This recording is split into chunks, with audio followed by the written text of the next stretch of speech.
स्वागत है आप सभी का। होप सो आप बहुत बहुत अच्छे होंगे। हमारा आज का वीडियो बेस्ड है एमसीक्यूज ऑन इकोलॉजी। वैसे भी ये जो इकोलॉजी है ना, ये बहुत बहुत टेढ़ा टॉपिक है। जितना सरल ये लगता है उतना है नहीं। और जो लोग नीट की तैयारी कर रहे हैं वो बहुत अच्छी तरीके से जानते हैं।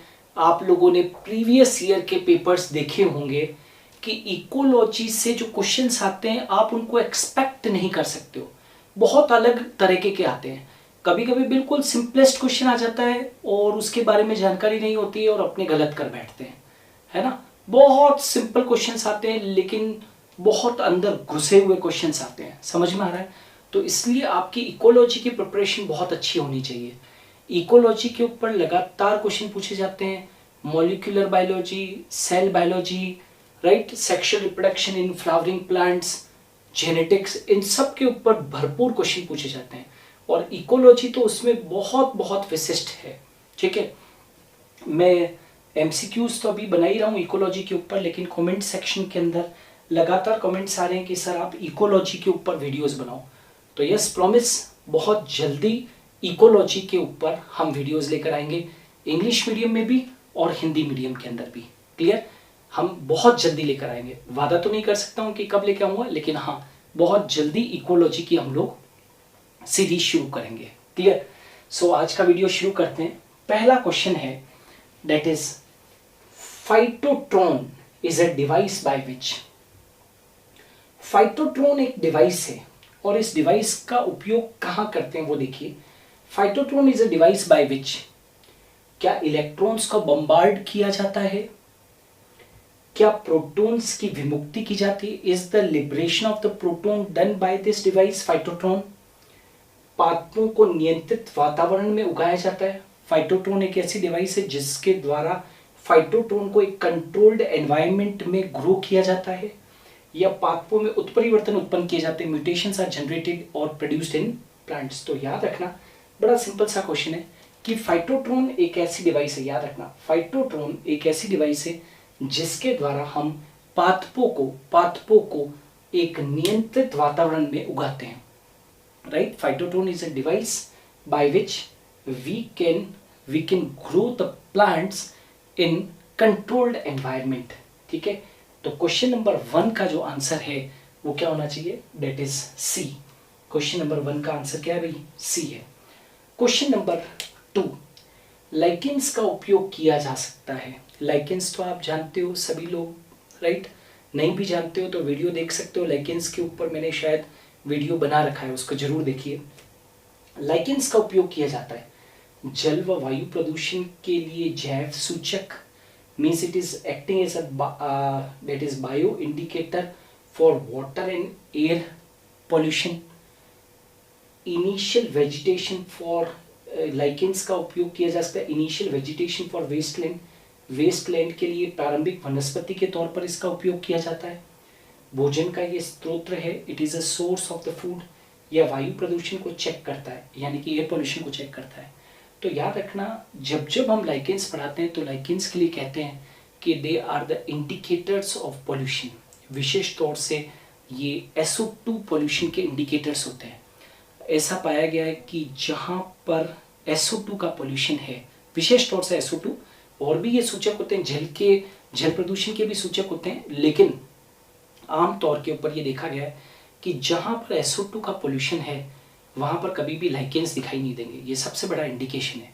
जैसे एक स्टडी की गई थी और उस स्टडी में देखा गया था कि दिल्ली के आसपास 200 किलोमीटर के रेडियस में, क्या कहा मैंने?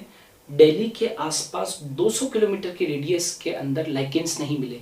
क्यों? क्योंकि वहाँ पर SO2 का पोल्यूशन बहुत ज़्यादा है। लेकिन प्रेजेंट ये जो क्वेश्चन है उसके बिहाफ के ऊपर यदि हम देखें कि लाइकेंस का उपयोग किया जा सकता है, तो ये इसको देखकर हम उत्तर कर सकते हैं। जैव सूचक, it is acting as an bio indicator of specially air pollution और वाटर पॉल्यूशन। क्लियर? तो क्वेश्चन नंबर 2 का जो आंसर है वो क्या होना चाहिए? That is A. Question number 2 का जो आंसर है वो क्या है? ए है कि लाइकेंस जो होते हैं वो जल व वायु प्रदूषण के लिए जैव सूचक होते हैं, विशेष तौर से SO2 के पोल्यूशन के लिए। नाउ क्वेश्चन नंबर 3, जैव विविधता के गड़बड़ा जाने का मुख्य कारण। what is the main reason for the disturbance in the biodiversity? What is the main reason for disturbance in the biodiversity? Biodiversity समझते हो, जैव विविधता।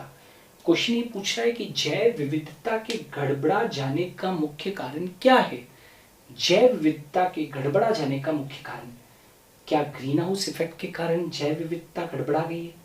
क्या हंटिंग के कारण, शिकार के कारण जैव विविधता गड़बड़ा गई है? क्या ये जो सॉइल के इरोजन से क्या जैव विविधता गड़बड़ा गई है? या प्राकृतिक आवासों के नष्ट होने से जैव विविधता गड़बड़ा गई है? तो याद रखना, पहले क्या होता था कि प्राकृतिक आवासों में कई सारे जीव जंतु वगैरह रहते थे, लेकिन जैसे जैसे मानव की आबादी बढ़ी तो मानव का प्रवेश उन आवासों में हो गया जहाँ पर ये जानवर रहते थे।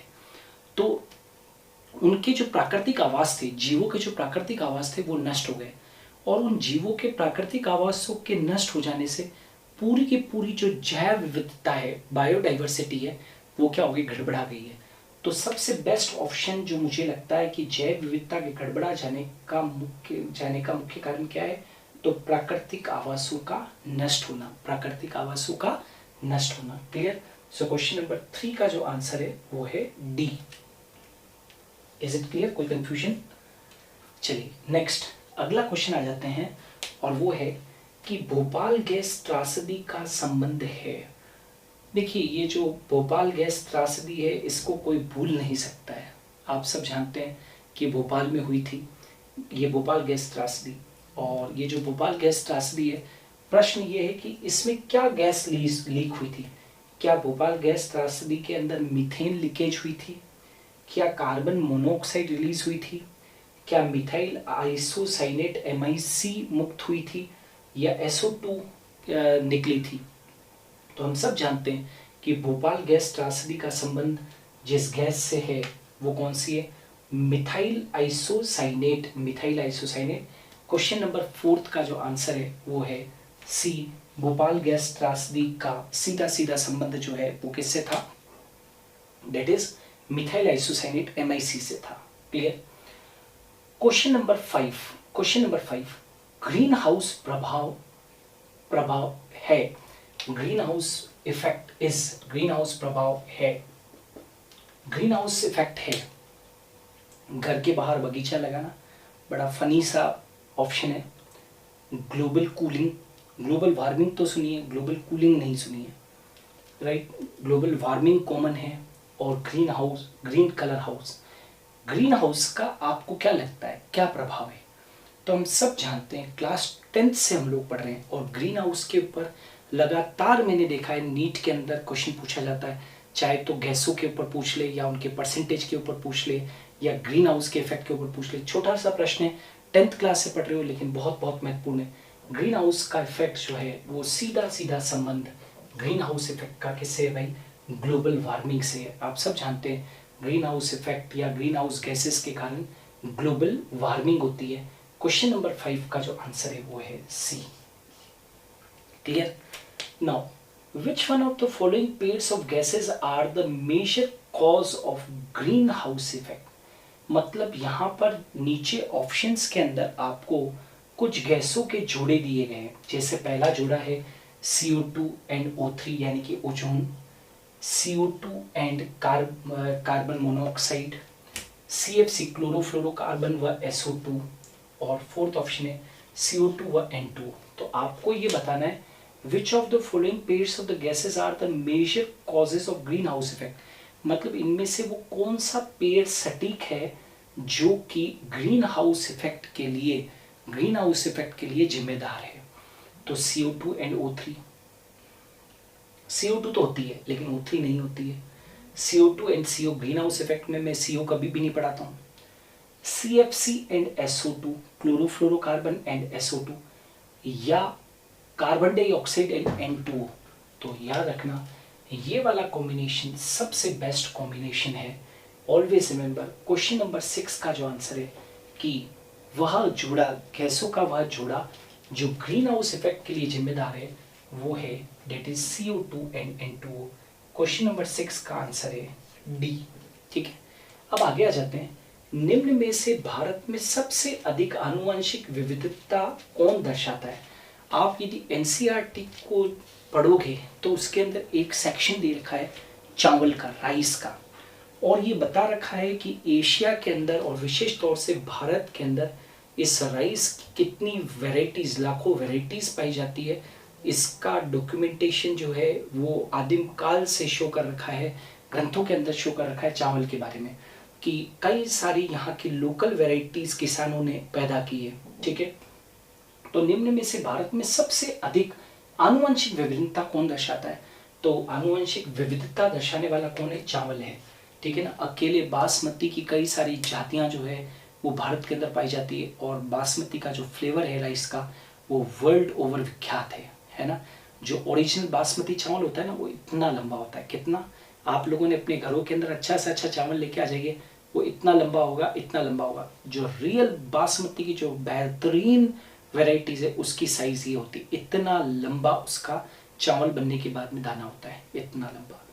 ठीक है ना, वो सारा का सारा भारत से क्या हो जाता है, बाहर एक्सपोर्ट हो जाता है। अपने हाथ में तो अधिकतम ये वाली जो वैरायटी होती है वो अपने हाथ में आती है, लेकिन सारा का सारा बाहर क्या हो जाता है, एक्सपोर्ट हो जाता है। ये भारत की त्रासदी है कि बेहतरीन चाय की जो पत्ती होती है वो भारत में रहती नहीं है, बाहर चली जाती है। बेहतरीन कॉफ़ी बीन्स अपने यहाँ नहीं रहते हैं, बाहर चले जाते हैं। बेहतरीन आम का स्वाद आपको खाने को नहीं मिलता है, वो कहाँ पर चले जाता है, बाहर। बेहतरीन बासमती चावल जो है वो कहाँ पर चले जाता है, बाहर। क्यों? क्योंकि यहाँ की कंपनियों को वहाँ पर रेट्स बहुत अच्छी मिल जाती है, इसलिए वो बाहर चले जाता है। आपके हाथ में तो, आपने तो ओरिजिनल जो आम होता है, जिसको कि यहाँ का जो ट्रेडिशनल, जो सबसे इम्पोर्टेंट जो भारत की जलवायु में ग्रो करता है, वो भी आम आपको यहाँ पर खाने को नहीं मिलते हैं, वो सारे एक्सपोर्ट हो जाते हैं। तो चावल। तो क्वेश्चन नंबर 7 का जो आंसर है वो कौन सा है, बी। और क्वेश्चन नंबर 8, एक झील में द्वितीय पोष स्तर है, second trophic level in lake. देखिए अलग अलग पोष स्तर होते हैं, ये तो सब जानते हो आप, T1, T2, T3, T4, अलग अलग पोष स्तर होते हैं। ठीक है, तो एक झील में द्वितीय पोष स्तर कौन सा है? एक झील में द्वितीय पोष स्तर कौन सा है?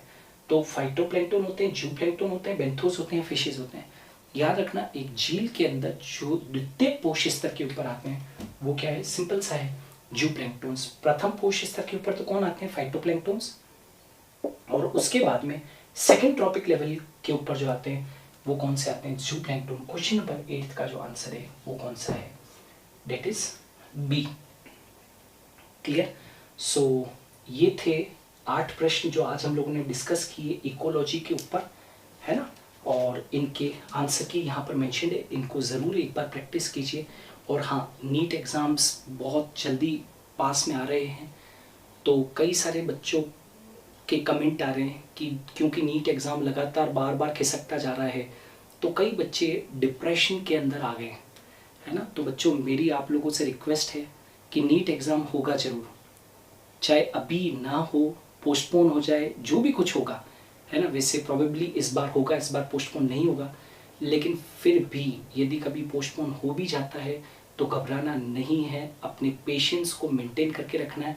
कई सारे बच्चे कमेंट सेक्शन के अंदर कमेंट कर रहे हैं कि सर हमको डिप्रेशन आ रहा है और आप नीट के इस आखिरी पड़ाव के ऊपर कोई वीडियो बनाइए। तो यस, आई प्रॉमिस यू कि हम बहुत जल्दी मैं नीट के ऊपर एक वीडियो बनाऊंगा ताकि आपकी तैयारी को एक नया आयाम मिले। इंतज़ार कीजिए, एक वीडियो आएगा नीट के लिए पूरा का पूरा। So thanks a lot.